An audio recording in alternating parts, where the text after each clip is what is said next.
Hello everyone. আজকে recipe ফুলকপির পরোটা। প্রথমে আটা নিয়ে নেবো 3 বাটি, তার মধ্যে লবণ আর একটু ঘি দিয়ে মিশিয়ে নিয়ে এর মধ্যে জল ঢেলে একটু চটকে মেখে রেখে দেবো। এদিকে ফুলকপিটা কুড়িয়ে একটু লবণ লাগিয়ে আর কিছু সময় রেখে দিয়ে কিছু সময় পর জলটা নিংড়ে বের করে নেব।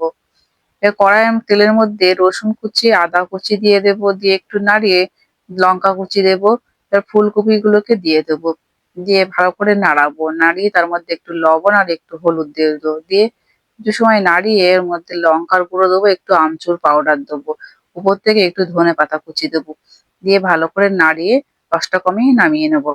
এইকে লেচি করা ছিল, লেচির মধ্যে ফুলকপির এই পুরটাকে দিয়ে দেবো, দিয়ে মুখটা ভালো করে আটকে বন্ধ করে দেবো। লেচিটাকে গোলাকার একটা শেপ দিয়ে বেলে নেব।